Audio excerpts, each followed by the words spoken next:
1 Corinthians 14, verse 34. Let your women keep silence in the churches, for it is not permitted unto them to speak, but they are commanded to be under obedience, as also saith the law. And if they will ask anything, let them ask their husbands at home, for it is a shame for women to speak in the church. I want to say all praise to the Most High Yahweh, by Hashem Yahweh Shai. Double honor to the apostles and elders of Great Millstone, enough respect to the brothers teaching the truth all over the earth. This lesson is going to be entitled, What is a Prophetess? And it's going to be in response to a comment I received from this video that I put up yesterday. The video is entitled, Galatians 3:28 is not permission to be a homosexual or woman preacher. Okay, so just to show you, of course it is me there, right? And the lesson was fiery, of course. Now on the comment board this morning, not that long ago, I received a comment from an individual known as 12 of J, whichever, whatever that means, right? Now the person says this, and this is why I'm doing the lesson. Okay, it said, so just reading it straight, it says, as I have asked another brother from this camp before, if the Most High did not deal with women at all of his holy nation of Israel, and there were no prophetesses at all, please explain these scriptures to me. And then she has a list of scriptures here, right? Isaiah's wife, which that's part of the answer right there. Isaiah's wife, Anna, tribe of Asher, Acts 2:17, 18. Who are these daughters and handmaids of the Most High? Being a smart ass, right? Acts 21, 8 through 9, the daughters of Philip. And there are 3 books of the Bible for women, one of which isn't even an Israelite, or unless you say she is, I don't debate. But Ruth, Esther, and Judith, I need clarity on this, please. Now listen to this. I understand not teaching being called a pastor and usurping authority over men. That is indeed out of order. But to say he doesn't deal with his daughters at all on that level, and that there are no prophetesses, I don't believe is 100% according to scripture.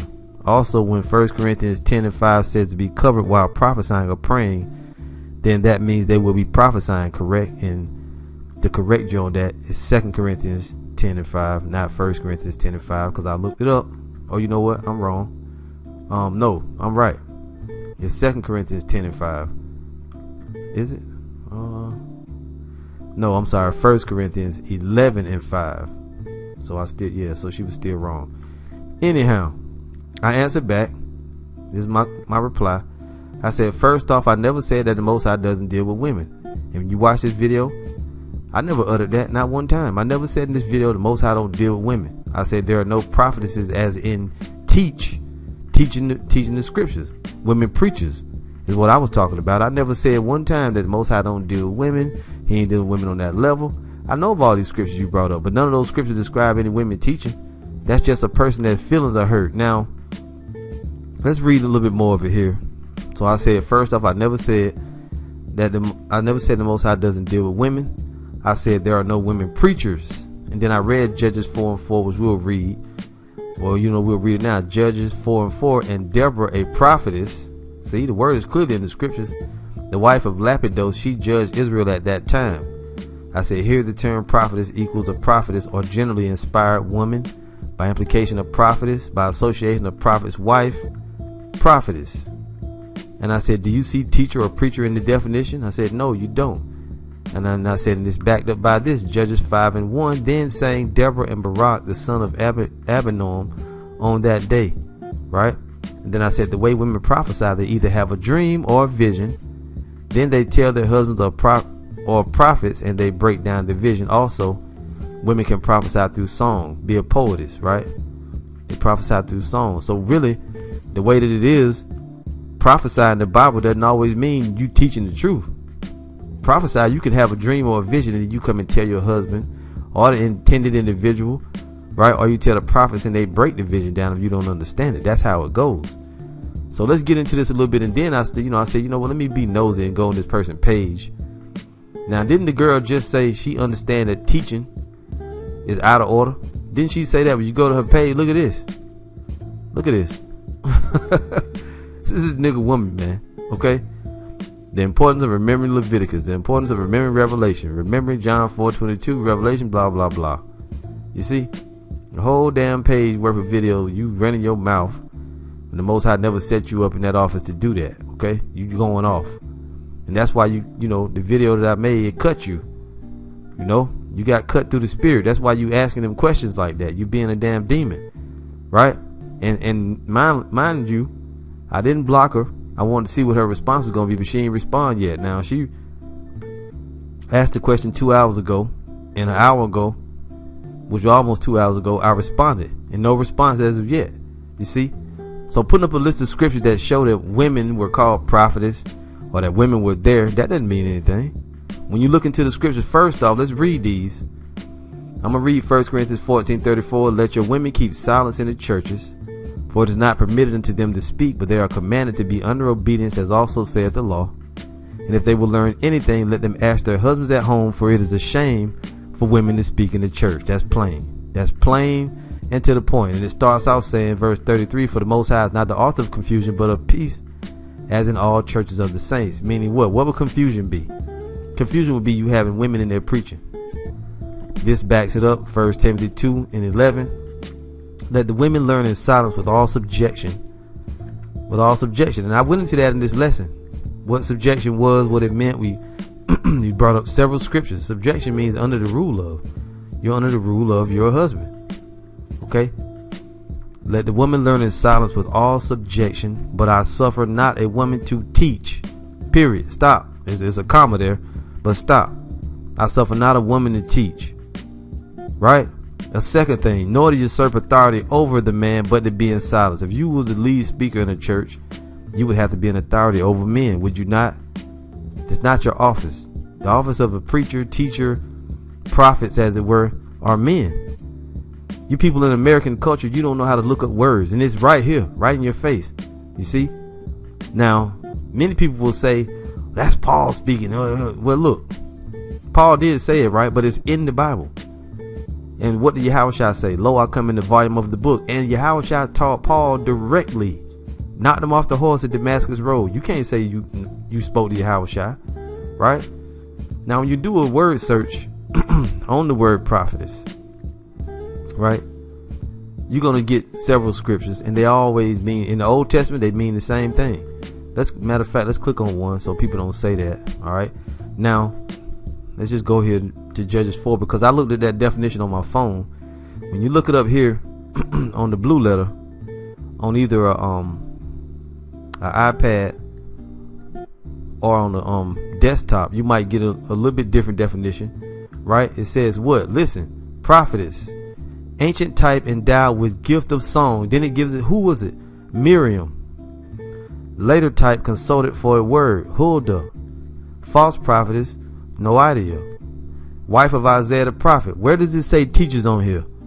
See that? In the Old Testament, whenever the word came up, prophetess, it's one of those definitions. Either the woman was a false prophetess, told lies, they was a wife of a prophet, or they were consulted for a word, which was in the case of Huldah, ancient type endowed with the gift of song. They sung songs, or they were poetesses. That's how they prophesied. Maybe they was given a dream or a vision. Look here, a prophetess, generally an inspired woman, by implication a poetess, by association a prophet's wife, prophetess. You never see teachers there. In the Old Testament, it's not there. The Most High never had women preachers. Okay? And this girl is going off, whoever you are. Now, let's go back. Let's go back to the search. Come on, dog, on it. So here in Exodus 15:20, it's backed up. It says, and Miriam the prophetess, the sister of Aaron, took a timbrel in her hand, and all the women went out after her with timbrels and with dances. She was a prophetess. She prophesied with song, right? You can only imagine that the same thing. And here it says Huldah. She was the wife of a guy, right? She was consulted for a word. And I'm not going to sit here and read all the scriptures, but it told you that. You're never going to see anywhere in here where a woman preached. Okay. Now I did have okay. Now, as we read in Judges 5, when it said then, you know what? I actually got it up here. Let's go here. Judges 5:1. It says, then sang Deborah and Barak, the son of Abinoam, on that day sang, and then they had a song they sung. That's how Deborah did her prophesying. She sang a song, right? And she may did other things or whatever it is, but the meaning is there. Now, when you go here, let's go to the New Testament. The New Testament is going to say something a little bit different. Luke 2:36, and there was one Anna, a prophetess, the daughter of Phanuel of the tribe of Asher. She was of great age and had lived with an husband 7 years from her virginity. Right? The word prophetess only shows up twice in the New Testament. Now, what we know about the Old Testament, did the Most High ever have women preachers? No, never at any time. So let's go to the New Testament and look up the word, because it's Greek. So obviously the word is going to mean something different, right? Or it's going to have a little bit different definition. So when you look up prophetess here, right, it's prophetess. And when you go and you look up the definition now, it says a prophetess, a woman to whom future events or things hidden from others are at times revealed, either by inspiration or by dreams and visions. A female who declares or interprets oracles. Boom. A female foreteller or an inspired woman, prophetess. Did it say teacher? Did it say preacher? Did it say she was on the streets breaking down scriptures? Nope. Did it say she was standing teaching men? Nope. Did it say she was up there in front of everybody like Juanita Bottom, showing her ass, going all crazy? I'm a prophet, woman of the Lord. Nope. So when I answered her I was correct.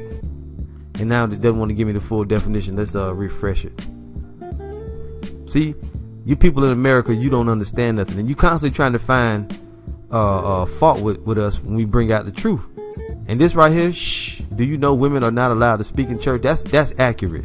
Your mouth need to be closed. Now here we got let's see, maybe she said something back. Nope. And that's another bugged out woman asking something dumb. You people are stupid. You think when the scriptures say the Lord was hung on a tree, that it means he was hung by the neck? He was crucified, man. Hung on a tree simply means what? What's a cross made out of? It's made out of wood. Good Lord. Anyway, here the term prophetess or inspired woman, by implication, a prophetess by association, a prophet's wife, prophetess. Do you see teacher or preacher in the definition? No, you don't. And when you go over here, even in the New Testament, you never see it. Teacher or preacher. A prophetess, a woman to whom future events or things hidden from others are at times revealed.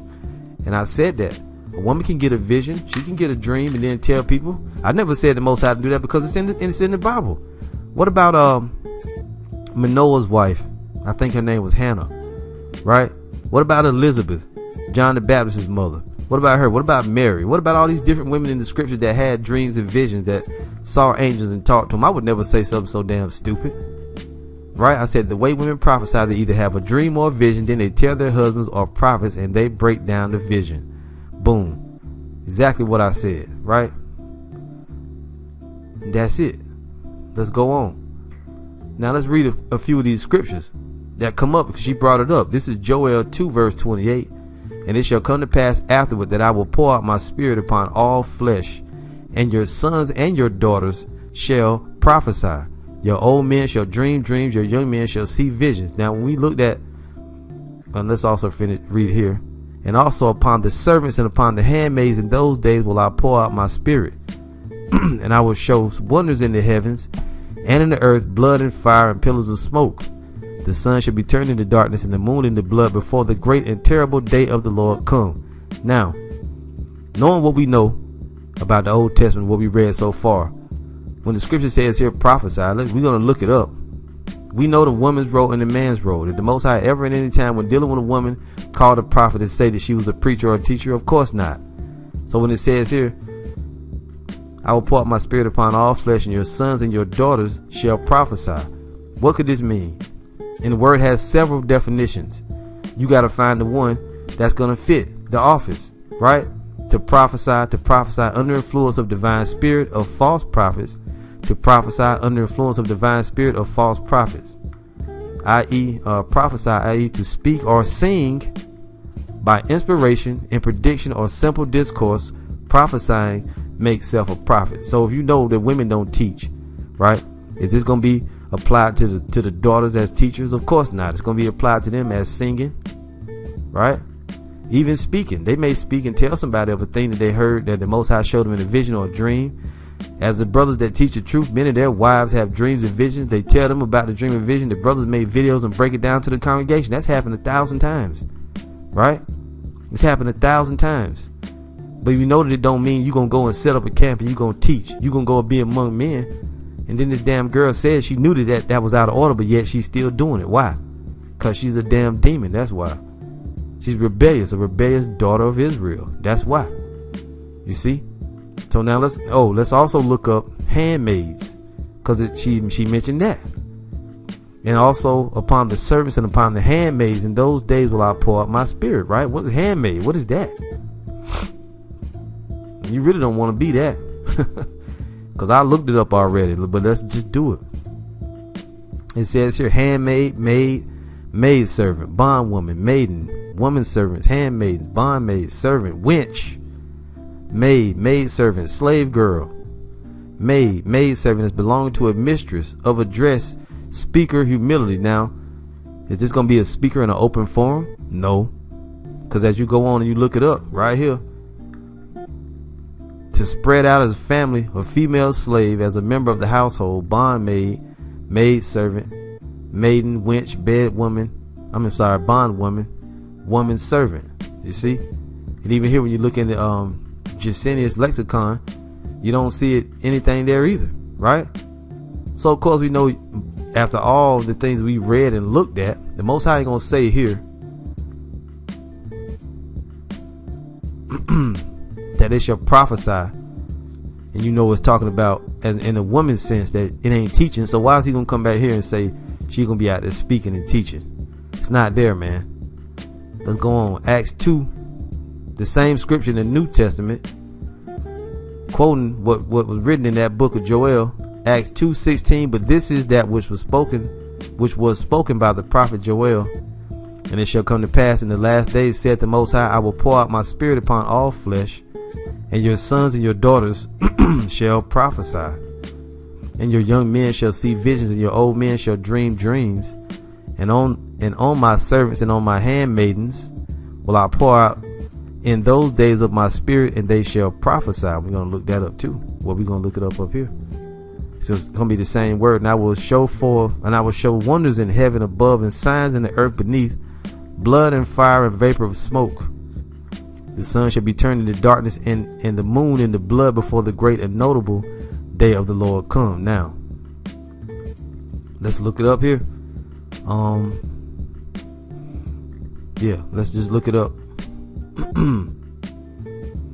Right, in the last days, saith the Most High, I will pour out of my spirit upon all flesh, and your sons and your daughters shall prophesy. In the Greek, what does this word say? Now, we already know in the past the Most High never had any women preachers. And in the New Testament, what did Paul say? He suffers not a woman to teach. It's not there.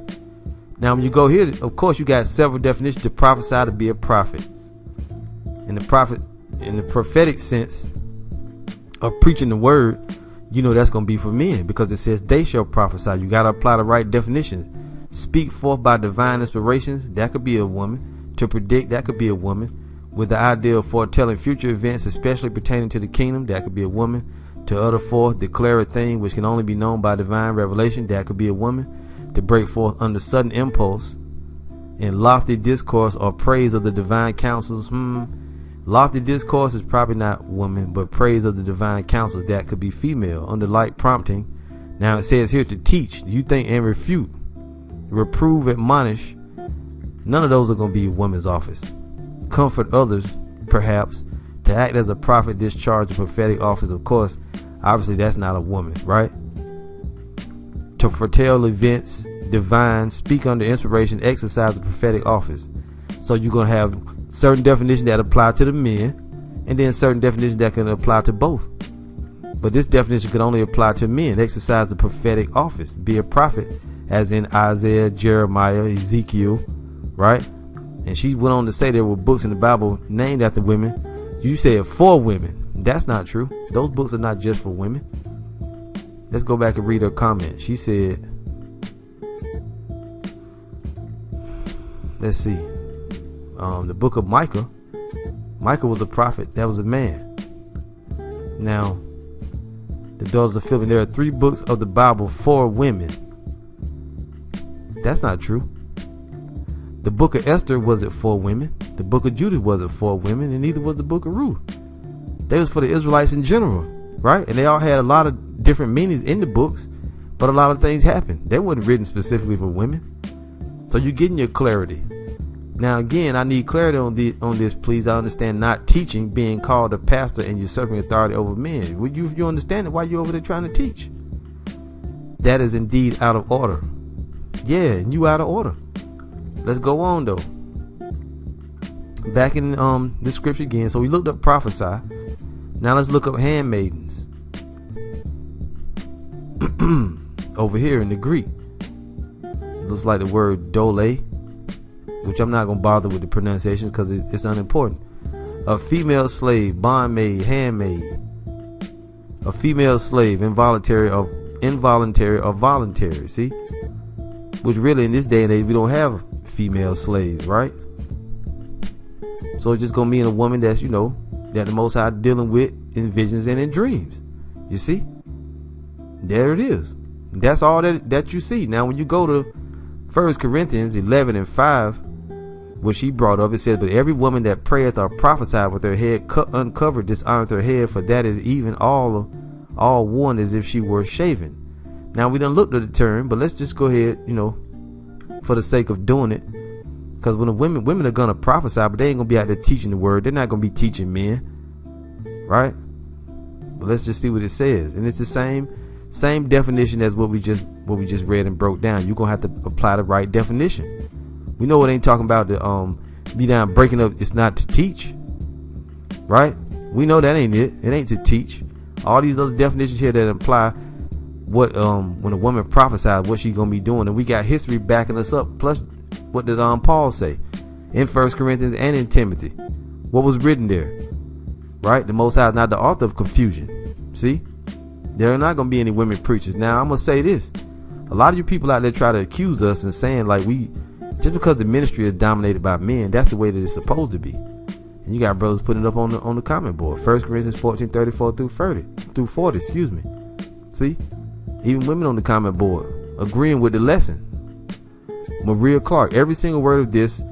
I love your channel. Straight shot, no chaser. See, and I didn't say nothing wrong. I didn't go off. Another one of the sisters giving a salute. Fire lesson, as she said. So this chick that's got a problem, she the one going off. It's your guilty conscience that's speaking. And you could have just did what I just did and then and have known and kept yourself from going off, but yet you still over here going off. You look familiar. I don't know exactly where from, but you look familiar, but you've been going off though. You need to shut that channel down and stop trying to teach, because you're going off. Now, what I was going to say was, let me look something up.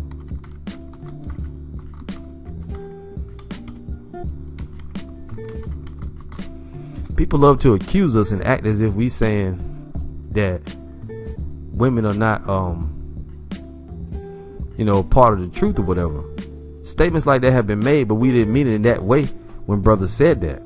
Brothers mean that the truth is, the teaching of the truth is not for women, right? As you got an ongoing debate where this guy was, or somebody been going around saying women are part of the 144,000, but they're not, because the brother, the elder from Dallas has been dealing with that. Let's go over there and look at that real quick, because you got a lot of demons these days pushing that false doctrine that women are part of the 144,000. You're not part of the 144,000. You're part of the elect.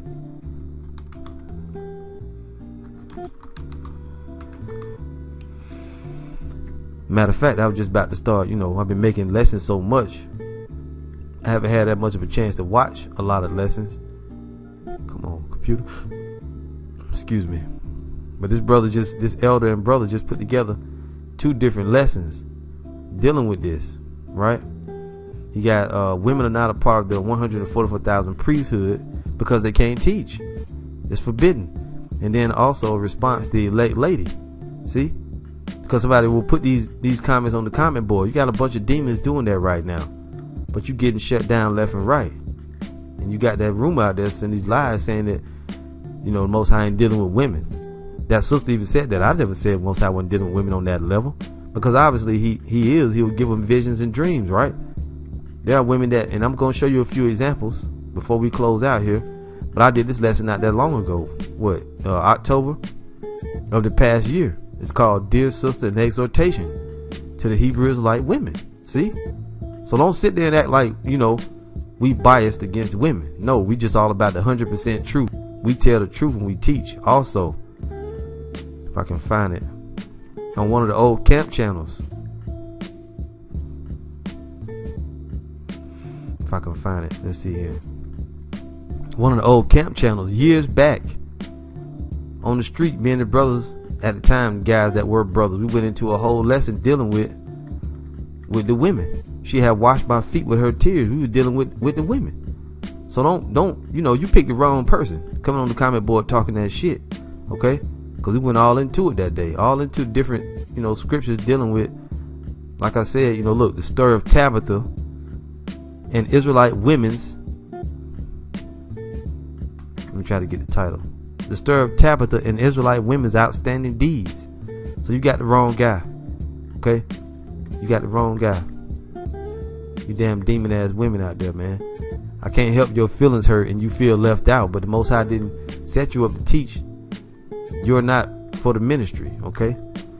Also, you're not a part of the 144,000. You're part of the elect, though. Now, to show you that, this is Ezekiel 14 and verse 13. It says, "This son of man, when the land sinneth against me by trespassing grievously, then will I stretch out my hand upon it and will break the staff of the bread thereof, and will send famine upon it, and will cut off from man and beast from it. Though these three men, Noah, Daniel, and Job, were in it, they should deliver but their own souls by their righteousness, said the Lord power." And these three men are of the 144,000, and they are of the elect.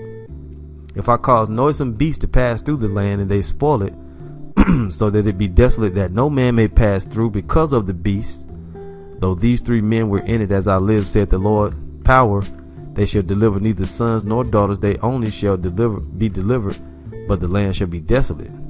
Or if I bring a sword upon that land, and say, sword, go through the land, so that I cut off man and beast from it, though these three men were in it, as I live, said the Lord power, they shall deliver neither sons nor daughters, but they only shall be delivered themselves. Or if I send a pestilence in that land, and pour out my fury upon it in blood, to cut off from it man and beast, though Noah, Daniel, and Job were in it, as I live, said the Lord power, they shall deliver neither son nor daughter, they shall but deliver their own souls by their righteousness. For thus saith the Lord power, how much more when I send my four sword judgments upon Jerusalem, the sword and the famine and the noisome beast and the pestilence, to cut off from it man and beast.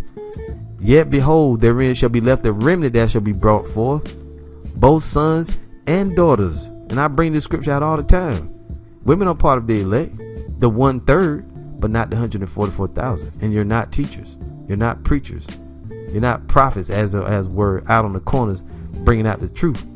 If any women out there teaching you going off, you better stop. "Yet behold, therein shall be left a remnant," that's the elect, "shall be brought forth both sons and daughters. Behold, they shall come forth unto you, and you shall see their way and their doings, and ye shall be comforted concerning the evil that I have brought upon Jerusalem, even concerning all that I have brought upon it.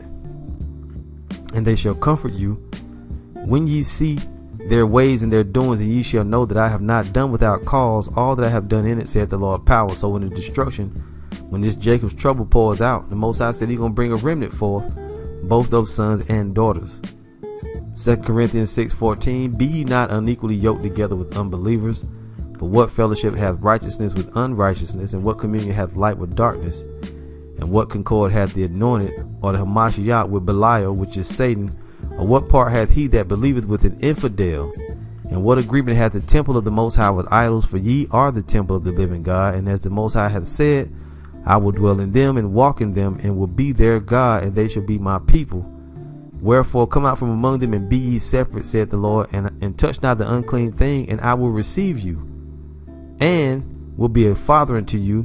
Ye shall be my sons and daughters, saith the Lord Almighty." So again, I never said the Most High wasn't dealing with women at all. I never said that. I don't know where you got it from, this chick that said it, but you was going off. You bearing false witness. Now, if somebody said that, you have to take into account what they were saying.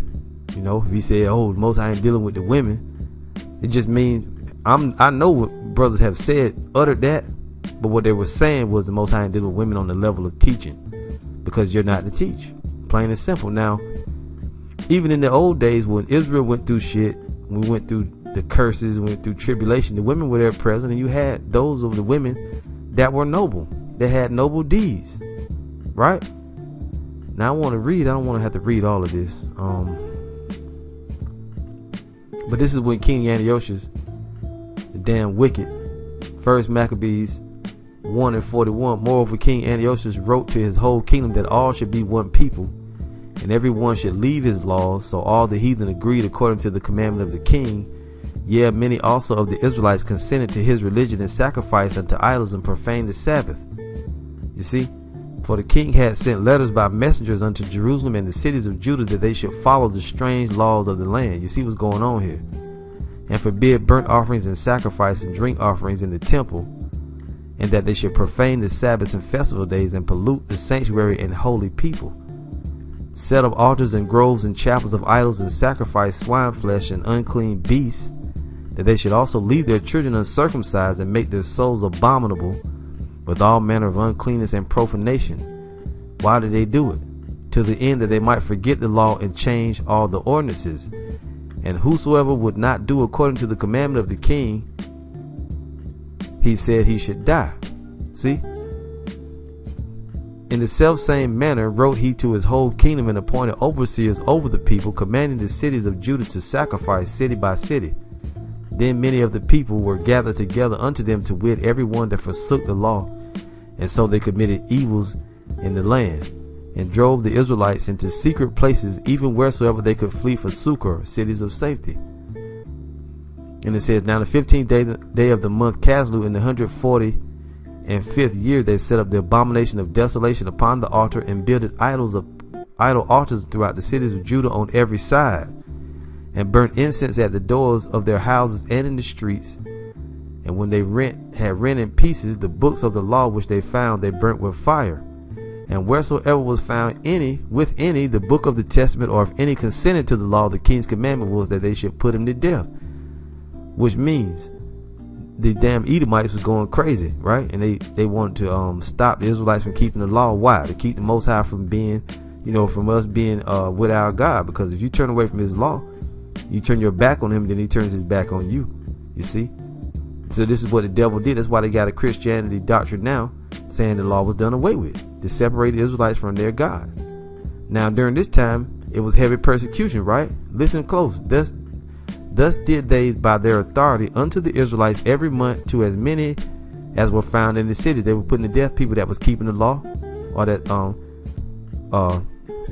circumcised their children.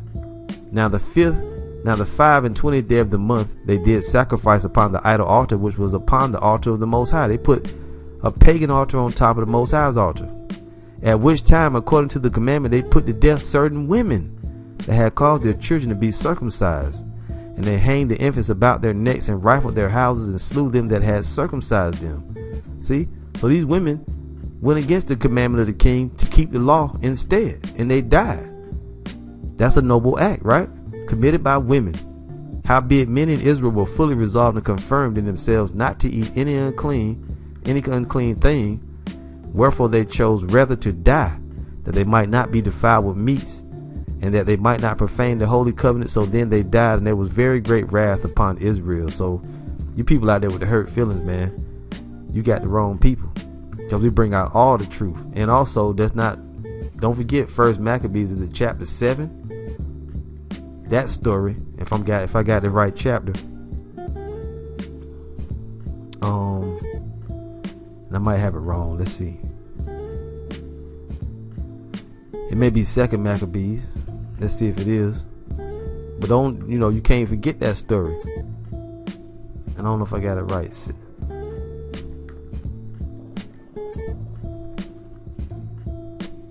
Yeah. Second Maccabees chapter 7. It came to pass also that 7 brethren with their mother were taken and compelled by the king against the law to taste swine's flesh, and were tormented with scourges and whips. And you read this story, they all got tortured, the mother included. They all got tortured and put to death behind not eating swine's flesh. It's similar to what we read in First Maccabees, man. You see?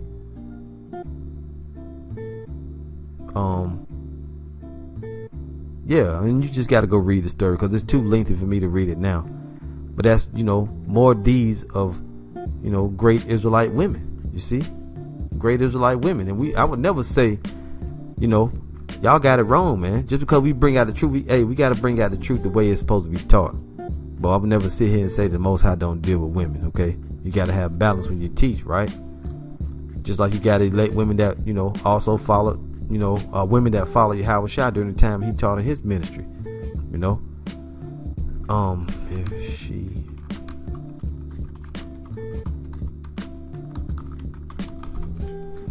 Women are part of the truth. Anybody that watched me, them sisters can testify to that fact. This is 1 Timothy 5:9. It says, let not a widow be taken into the number under 80 years old, having been the wife of one man, well reported of for good works, if she have brought up children, if she have lodged strangers, if she have washed the saints' feet, if she have relieved the afflicted, if she have diligently followed every good work. Right? So the women are there, as I brought out in Corinthians and in Ezekiel. The women are there in the end. So no, you ain't got no case over here, lady. Whatever your name is, 12 of J, whatever your name is, but you going off for teaching anyway. But the good thing about this, you made that comment, is that others got edified by your lack of understanding. You see, and maybe now even you will understand and repent. All right, that's it. So what is a prophetess? A prophetess is not a female version of the prophets. That's not what a prophetess is. And that's going to do it. So, Lord willing, you will edify, you that watch this lesson. And you're going to see it today at camp. All right, this is camp day. So, you'll see the bulletin pop up soon. All praise to the Most High Yahweh, Bahashem Yahweh Shai. Double honor to the apostles and elders of Great Millstone. Enough respect to the brothers teaching the truth all over the earth. See you again soon with another lesson, Lord willing. Shalom.